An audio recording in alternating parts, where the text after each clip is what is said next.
braids, you must have over $100 for the braids. Over. It's very, very, very, very cold. It's very chilly. But all the same, we are good. How are you? How are you doing? How is your morning? How is your afternoon? How is your evening? Depending on you are watching this, are you in Jamaica? Are you in Ghana, Kenya, Rwanda, Malawi, Lesotho, Botswana, South Africa, Algeria, Nigeria, Niger, Burkina Faso, and all other countries in Africa? Are you in the United States of America? Are you in the Caribbean islands? Where are you watching this video from? Are you in UK? Are you in Russia? Are you in China? Wherever you're watching this video from, I really appreciate you coming back and you considering to come and watch this content. Now, what I want to address here, the subject that I really want to talk about is actually not really a subject per se. I watch a lot of content online, of course, you know that. So I came across content that was done by a Kenyan, and this lady was interviewing another 57-year-old lady. She had lived in Canada for around 7 years, and then she lived in the United States of America. She left Kenya actually when she was only 24 years old, and then she lived in Canada stroke America. That when we say America, we mean United States of America. I understand we have North America as a continent and South America as a continent, but we are used to saying America. Anytime you hear me say America, I basically am talking about the U.S. As much as I understand North America, we have the U.S., Canada, and like Mexico. Here you call it Mexico, outside there, I don't know. You're gonna have to educate me on that. Anyway, the reason I was talking about this video is you guys who live in diaspora, educate me further. Is it true, like, if I have a sister and she wants to do a job, in that country, it's much more preferable for her to do this job, plaiting hair, the lines, the African style of using braids for plaiting the hair. Because now, the first person I heard about was that lady who lived in the U.S. She's called Wanja, and then Dee Mwango confirmed that. I mean, she talked about the money that you gain from plaiting that hair, from beauty and all those things. It's really good. Whilst here in Africa, the jobs that really pay well, apart from being a politician, and with being a politician, a lot of money is stolen from the public. But again, when we are talking about jobs here in Africa, the ones that we would consider that pay a lot, you're talking about a person being a surgeon, a doctor, an engineer, an architect. Nurses don't really earn a lot here, but I do not know. Educate me. I need you to tell me which jobs pays well in diaspora. And then, do you guys have a plan? For those who are living in diaspora, do you have a plan of coming back to Africa? And if you have a plan of coming back to Africa, which country would you want to invest in, and which village also? Because apparently, one of the villages that has really been promoted so much is Nyabohanse, by courtesy of Dee Mwango and David Jr. So apart from, if you were to come back here in Kenya, which other villages, or which villages do you know, or which cities and towns would you want to come here and settle in? That's a question I'm really interested in knowing and understanding. Apart from that, I would also be interested to know which jobs do you think an African leaving Africa for an opportunity not to assimilate and integrate with those countries and never come back?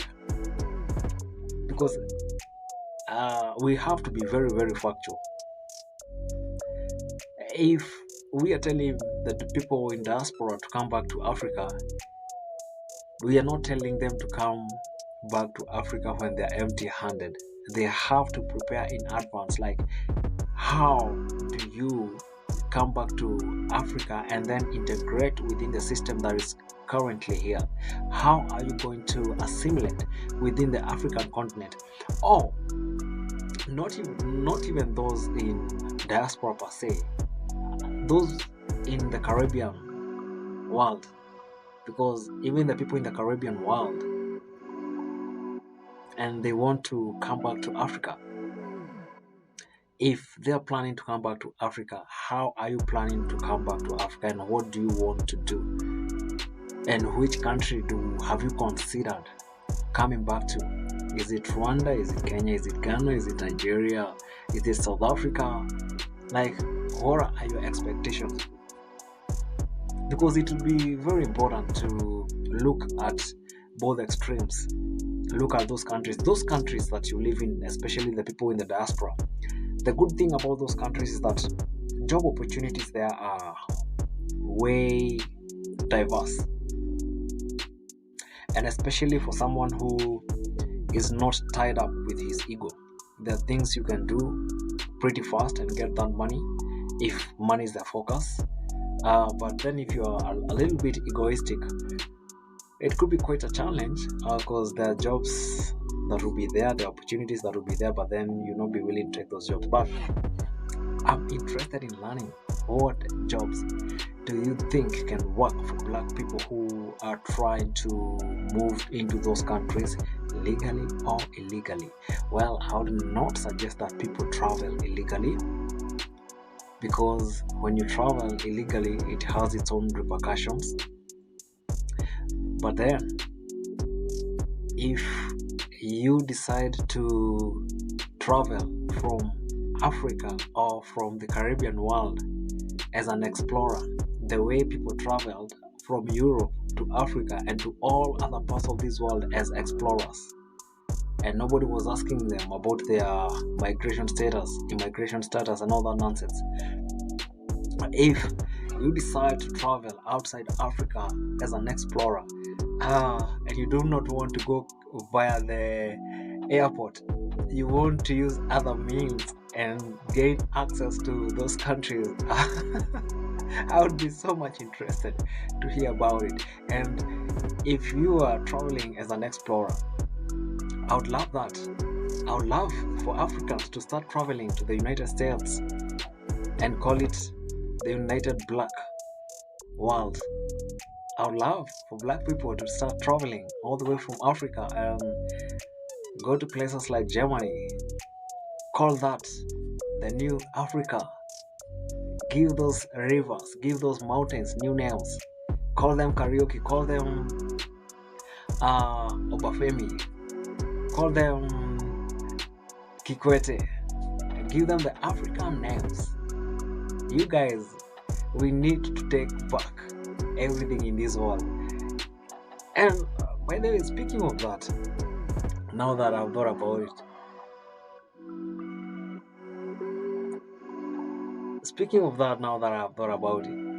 you guys, do you think there's a time not in history, is there a possibility that in future Black people or Africans in general might colonize the whole world?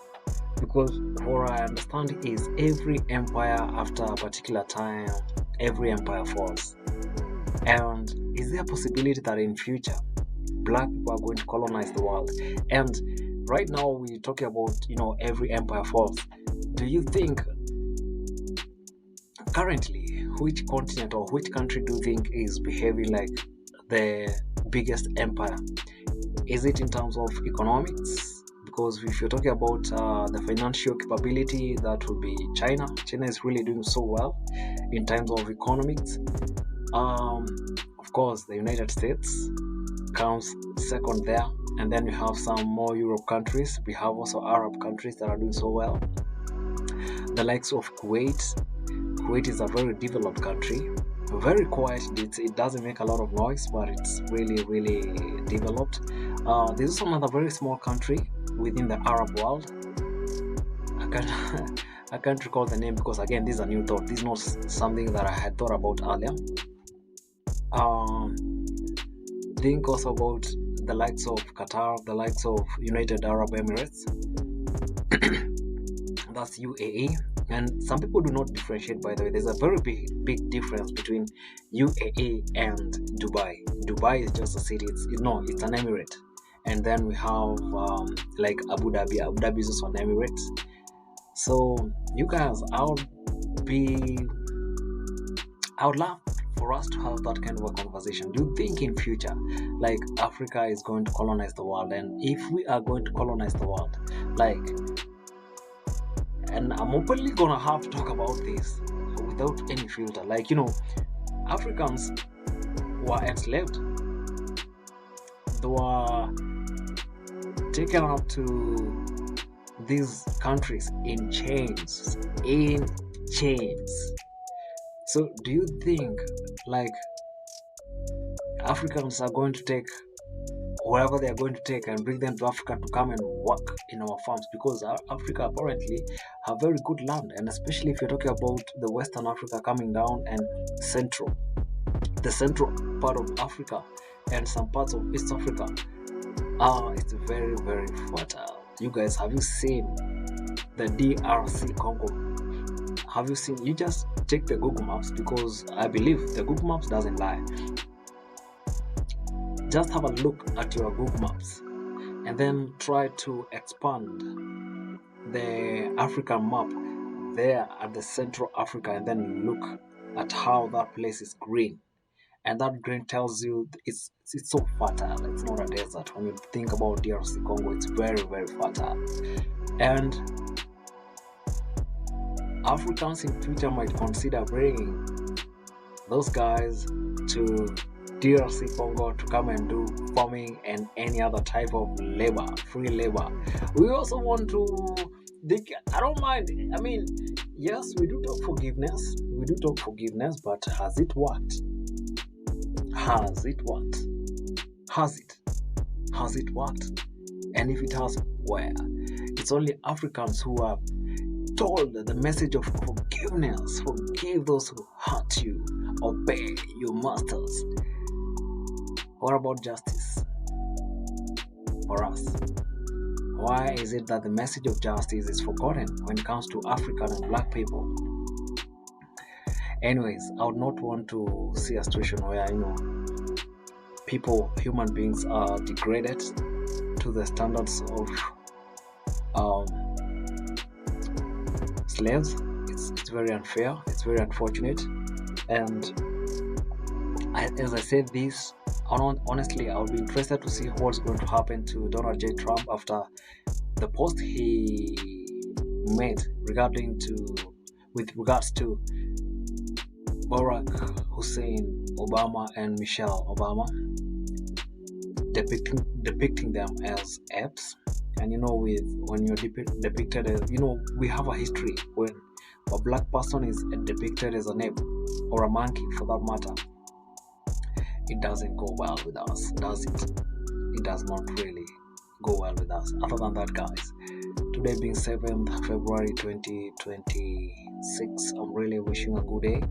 If you haven't subscribed to this channel, kindly consider subscribing to this channel, because we will have a lot of candid conversation. This is more like a show. It's not really like a podcast, but it's more like a show where me and you can have a conversation. I can share my thoughts, and then you can rebuke those thoughts. You can even support those thoughts down on the comment section.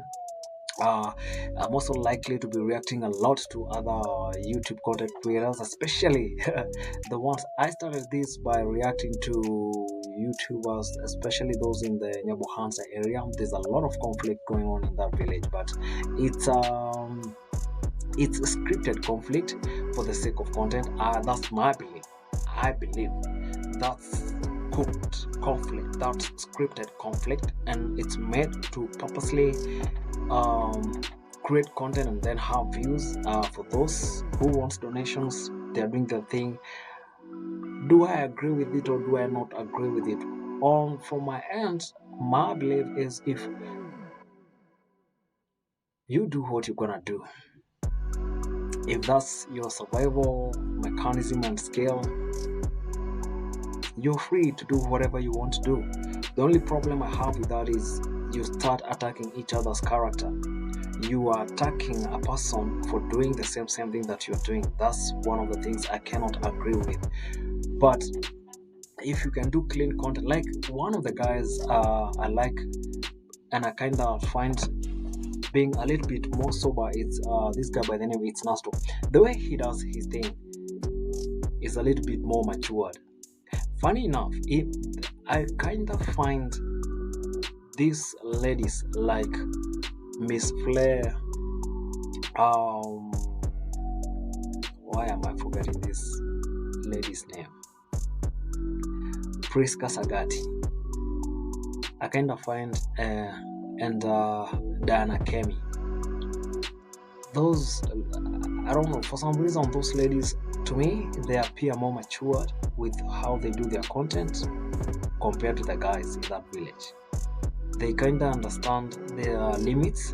They don't like pressing too much. The only lady I kind of feel like she's pressing too much is the sisters to Anne, and it's Percy. For Percy, I can understand to some extent. The husband died, and she's also having that pressure to make it, considering she's a direct neighbor. She's an immediate neighbor, rather, to Ayamara. That one I can kind of understand. But to me, the ladies in that village seems to be a little bit more logical compared to the guys. The guys there, it's a fights day in, day out, just fighting. Think about this lady being supported by David Jr. What do we call her? This beautiful lady. I'm really forgetting. The brother to John DeFreshy and Brian Weber. That lady, I'm really forgetting. It's good that I forget that, so that you guys can know that I do not really focus so much on that gender. That gender is crazy. That gender can really mess you up if you're not smart here. But I'm not saying like we need women. Women are good people. Or I mean though is why am I forgetting her name? Matilde Africa. The beautiful Matilde Africa. You look at the way Matilde Africa handles her issues. She's avoiding all drama at any cost. Because I don't know, for some reason, these ladies kinda understand the social media space way better compared to the guys. I'm always seeing the guys in that village fighting every day. But when it comes to the ladies, they kind of seem to be a little bit more smart than these guys. As much as naturally guys, okay, well, I understand when it comes to the land issues and with that ego and everything, it's expected that they're going to do all that nonsense. Anyways, guys, I didn't know that this topic is going to go but it is what it is. I'm a guy who talks a lot. I'm an extrovert, so what do you expect? I have to keep on talking until I figure out my exact niche. And once I identify the proper niche, apart from me sitting down here and sharing my opinions and thoughts, until I identify that niche, I'm gonna be posted up right here and talk, and we can talk for hours and hours. The only thing I have to do is to make sure that I do not bore you even for a single minute. And I'm also not going to be lazy. I'm at least going to do a lot more research to identify content that makes sense to you and content that adds value. At the end of the day, I do not want to focus on just making content for the sake of making content, but I would be more interested in making content that empowers, enlightens, encourages, not the one that we are just beating each other and jabs here and there for no apparent reason. So other than that, guys, if you haven't subscribed, kindly show your support by subscribing, liking, sharing, commenting. Any support is acceptable so that I can shift and can also make this a YouTube friendly kind of a scene. I can change the background so that at least when I talk to you, you can see this guy is really, really serious about this content creation thing. It's not like I'm not serious. This is where we start. And I understand my journey. With 308 subscribers, I understand my journey. And this is a journey that I'm glad I'm taking. This is one of the things I've decided I'm going to be so consistent about this year and see how it's going to work out. And so far so good, I can't really complain. With 300 subscribers, no shout out, just me talking to you, and you somehow liking my content and appreciating what I'm doing. I mean, it's not a bad thing. It's a good thing. You wouldn't hate it as well. Whereby you start something and then the most important thing is the fact that you can see something grow. You can see progress. The only thing I would not want to say is to be at a stage where I'm not noting any progress, but the fact that I'm able to note and see some progress, that makes me feel I'm headed somewhere. And the YouTube thing is not the only thing that I'm working on. I'm also trying to look at my spiritual life and see how I can build my relationship with God. Things that really matter as a man. I can become a man by a very different identity, not by material possession. And not that I hate material things. No, I would want to have a good house. I would also want to drive a nice car. Dressing, I don't really care so much about dressing as long as it's smart and it's quality. I don't care about the brand. I don't use Chanel and all those things, Gucci, Louis Vuitton, Hermes, and I don't really H&M. I don't really care about those brands. But when it comes to driving a very good car, electric maybe, cruising here and there, I'm not the kind of a guy who loves sleeping in hotels per se, unless maybe you're in a vacation. I prefer being on the road. Either I'm cycling, walking, or driving. I just prefer enjoying the scenic views as I travel, as opposed to staying in one particular area. I also love swimming, by the way, and I would also love to learn how to do. It's not skydiving, because skydiving is just an event. If you ask me, skydiving is just an event. Bungee jumping is also an event. Those are not things that like you can do from morning to evening. But talk about cycling, walking, swimming, driving, enjoying those scenic views, and kite surfing. Kite surfing is where I am right now. It's very prevalent here in the Kenyan coast, especially in Diani and in Malindi. There's a place called Watamu. By the way, if you're watching this and you're in diaspora and you're wondering some of the places you can visit in Africa, if you think about Kenya, for instance, the Kenyan coast, especially Diani and Watamu. Diani beach it's a white sand beach. By the way, that place is awesome. It's awesome. I would highly recommend. It's a place I've been to, so I would highly recommend. And then don't book an all-inclusive hotel unless you want to relax and you want to be confined within one area. I would advise, do not be confined within one hotel. And I would maybe suggest you can book an Airbnb and then you travel. We have tuk-tuks all over the Diani coastal region. We have tuk-tuks all over, so you can decide to move from one place to the other. You can go and watch the sunset at in Diani. There's a place called, I keep on forgetting names. When I want to highlight those names, they keep on escaping through my mind. Oh God, I do not want, by the time I'm 90, I don't want to go up to 90, 70 maybe. I don't want to have that forgetfulness. There's a place called Congo River in Diani. Congo River is where we have a river that meets the ocean, so they meet somewhere. So, and that place has very, very nice sighting of the sunset. And there's so many YouTube channels within this YouTube space where you can go and Google that Congo River, Kongo river. Of course, you know the spelling of the word river, or you don't.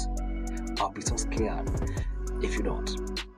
So I would highly recommend you can go book an Airbnb, and then it gives you, you see, when you don't book an all-inclusive hotel, it gives you opportunity. Your options are diverse. You can decide to eat in a kibanda, in a stall somewhere.